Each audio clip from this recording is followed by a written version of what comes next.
In this story, I'm going to tell you how a charming coffee shop owner quietly stole our neighborhood's goodwill and turned volunteer work into his own marketing until I decided enough was enough. But I didn't get revenge by publicly humiliating him or fighting fire with fire.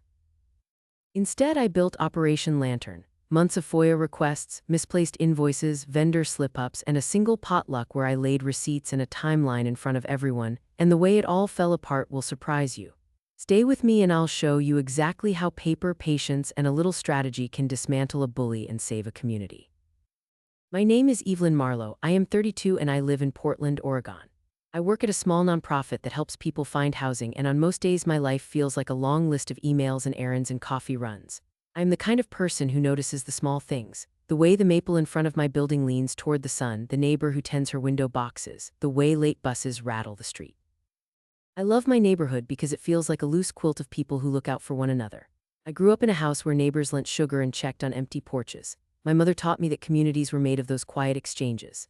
That habit of noticing, of cataloging small kindnesses, is why I noticed the change when the new coffee shop opened 2 blocks from my apartment and brought with it a manager named Ryan who liked to act like he owned our block.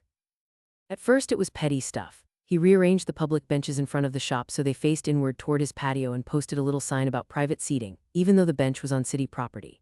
He complained to the property owner about the free bulletin board we had, and he started telling customers not to park in a small lot behind our building that the whole block had used for years. It felt invasive, like someone was claiming pieces of our shared life for his business. I talked to other neighbors and most of them shrugged. We came from different walks of life and a few of them were tired or busy. But the more I watched, the more I noticed what Ryan could not hide. His charm was a cover for a pattern of bullying and small abuses that added up. He would yell at teens who sat on the steps and call the police on people who were sleeping on the sidewalk, even though the city had rules about a designated outreach team, not cops. He sponsored a local volunteer cleanup and then handed out flyers that said he paid for everything, ignoring the neighbors who had started the cleanups for years. It was one thing to be an aggressive business owner, and another to quietly rewrite the narrative of the neighborhood, so his name was the only one that mattered. I remember the first time I felt personally affronted. An elderly man I knew from the garden, Mr. Lawson, who had given seedlings to half the block, was shooed away from a bench Ryan had declared for customers. Mr. Lawson smiled politely, walked on, and later told me he felt foolish for making a fuss. That was the moment I realized charm could be a weapon. I was angry and I wanted to stop him before he could do more damage. I thought I could reason with him or at least rally a few people to ask him to stop. I did not expect how quickly things would spiral. I tried the obvious first. I knocked on doors, spoke at our monthly neighborhood meeting, and handed out polite notes explaining what was happening. I gathered emails and neighborhood photos that showed the benches and bulletin board and the small parking lot in dispute. I thought if people saw the pattern and if we talked to Ryan together, he would back off. Instead, he doubled down. When I asked him in person to remove his private seating sign, he told me my nonprofit background made me a busybody and suggested I focus on my own business, even though I do not own a business. He began leaving passive-aggressive notes on the community bulletin board about respecting property and accused neighbors of littering whenever he saw someone with a coffee cup. His voice was the kind that made complaints sound like common sense. He never shouted, he smiled while he took ground. Worse, he had influence I did not understand. He started showing up at neighborhood events with a group of young people who were either employees or friends, and he used his camera phone to record people he did not like, posting clipped videos online that made small arguments look like harassment. A few neighbors began to avoid meetings because they were tired of being filmed and humiliated. My initial push to reason with him had made him more bold. I kept finding new ways he had manipulated things. He had convinced our local volunteer coordinator to move the cleanup starting point to his cafe front so he could hand out branded tote bags, and he had persuaded the gardening club to accept his donation on condition that their signs thanked his business. Every small victory for the community looked like an advertisement for his name. I felt foolish for not seeing it sooner. The more I tried to push back with civility, the more his behavior got worse and the more neighbors retreated. It wasn't just tactics, it felt personal. He rewrote the language of generosity into marketing. He turned our shared labor into a photo op. When I called one of the older volunteers, Mrs. Alvarez, to ask why she'd agreed to display his sign, she hesitated, then admitted Ryan had cornered her after a meeting, praised her decades of service, and insisted a simple logo was just a thank you. She sounded embarrassed, as if flattered into forgetting the rest of us. That was the worst part. He made people complicit without them noticing. I thought if I could prove his claims or expose the pattern, he would stop. but people who had been pushed aside were exhausted and polite confrontation was not enough. It made me angrier to watch him rewrite our story and profit from our goodwill. I began to stay up later, cataloging photos, noting dates, saving flyers. Every petty note he left and every photo he posted became evidence of a larger, deliberate pattern. It sharpened my resolve, even as it hollowed out the easy faith I'd always had in neighbors doing the right thing for the right reasons. At my lowest point, things got personal and petty in the worst way. He posted a grainy clip of someone near the community garden compost at night and tagged it like proof. By morning the comments were vicious and he'd already labeled my friend Maya the thief. Maya is a single mother who works double shifts. She cried when I brought her tea and told me she felt unsafe coming to the garden. An elderly man who'd led winter snow clearing for years stopped coming to meetings after Ryan clipped a moment of him asking a passerby to move along and captioned it as a threat. Small incidents, an offhand word, a silhouette in poor light became moral verdicts.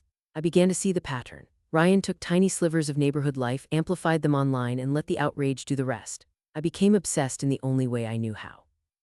I recorded every event, traced the timestamps on his posts, and asked a filmmaker friend to help me stitch context back into those truncated clips so people could see the before and after. At a packed meeting, I projected side-by-side comparisons, the grainy night shot versus a clear daytime clip showing who'd actually been by the compost. Ryan accused me of manipulating footage. A group exhausted by conflict begged me to stop stirring trouble. I lost neighbors who wanted peace more than truth.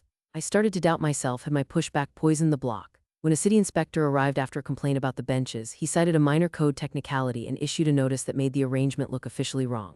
Ryan seized it as proof the neighborhood needed a coordinator and painted me as the troublemaker. I felt crushed. My transparency work had been weaponized, friendships frayed, and people retreated.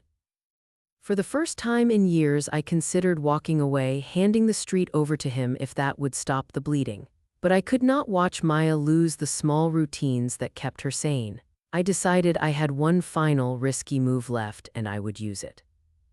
I laid out a plan that felt like a last chance. I would gather proof of what Ryan was actually doing behind the scenes, the way he misrepresented donations, the way he used a fake nonprofit website to funnel neighborhood volunteer donations into his coffee shop accounts, and the rumors that he pressured city volunteers to list his cafe as an official partner.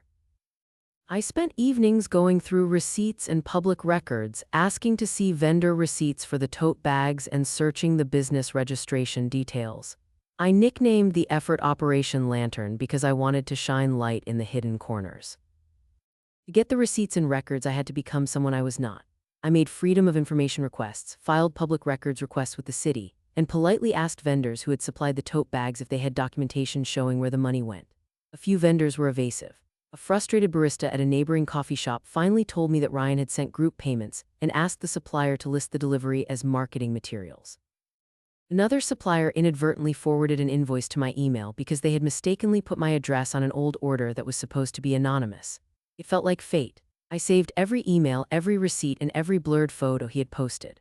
I planned a single event that would draw the whole neighborhood, a potluck community picnic at the park with a promise of 0 business booths and 0 filming. I wrote a clear, calm statement that summarized the evidence and printed copies for everyone who came. I also made a short timeline video that showed Ryan's public posts next to receipts that proved the tote bags and cleanups were billed to his business, not community funds. On the morning of the picnic, I set up a small table with copies of the statement and a laptop playing the timeline on loop. I kept it simple. I asked for everyone to take their time and look at the materials before any accusations were made. When Ryan showed up, he looked surprised to find people waiting with documents.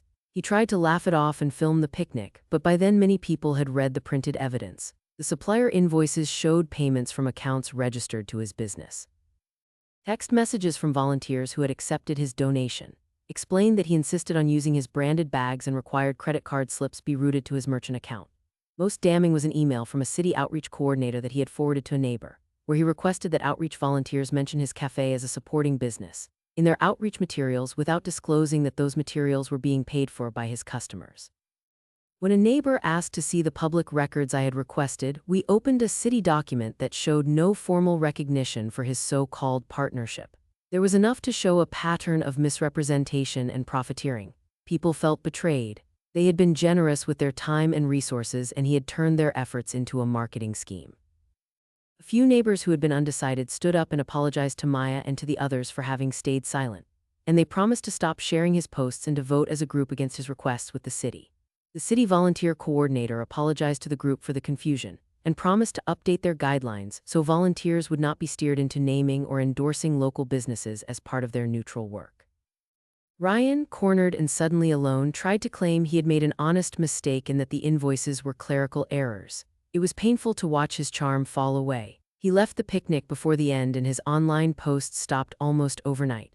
I felt a vindicating rush, but it was not gloating. Instead, it was relief, like the weight had lifted from the block.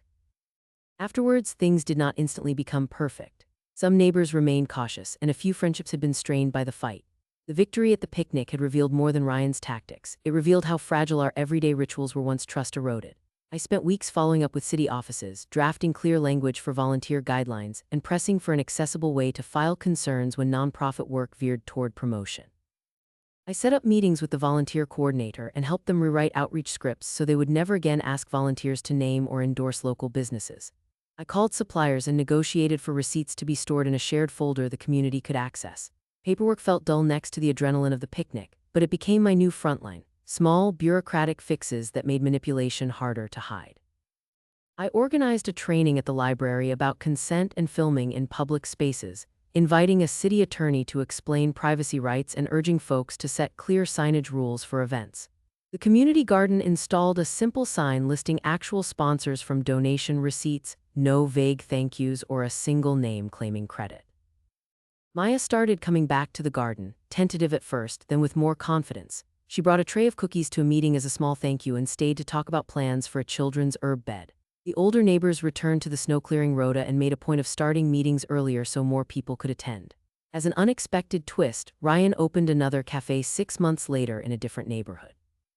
He tried a softer approach there, and while he did make money, people in Portland had started talking about authenticity. Neighbors in his new area asked for receipts and demanded clearer roles in volunteer projects. I learned that the most powerful thing we'd done wasn't simply exposing one bad actor, but building processes that let the community protect itself next time. I also learned more about my own capacity for persistence and about the cost of speaking up. The late-night emails, the friends who pulled away to avoid conflict, the small private triumphs that didn't always translate into public celebration. I still work at the nonprofit and I still notice the small things, the reclaimed bulletin board with a scattering of hand-drawn flyers, the park bench that no longer feels like advertising for anyone. When I walk past it now, it feels like a shared memory rather than a billboard. The picnic remains one of my proudest moments because it wasn't a show of force, it was a careful, paper-backed appeal to truth. We rebuilt trust by building better systems, and that felt like the truest kind of victory. If you're listening to this, and you live in a neighborhood where a single person is trying to rewrite your community story for profit, here's what I would say. Document everything, ask for receipts, do not rely on charm, and gather the neighbors before you make a public accusation.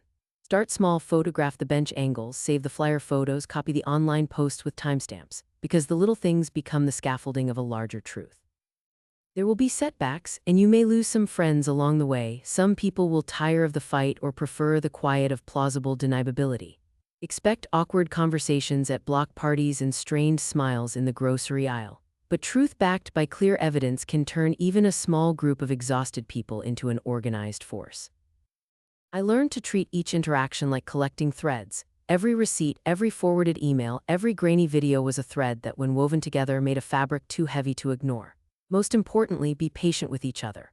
Revenge is not a spectacle of humiliation. The real revenge, and the only kind worth pursuing, is building something enduring that cannot be stolen. Replace reactive outrage with rituals, regular meetings, shared documentation folders, a simple agreement about filming at events.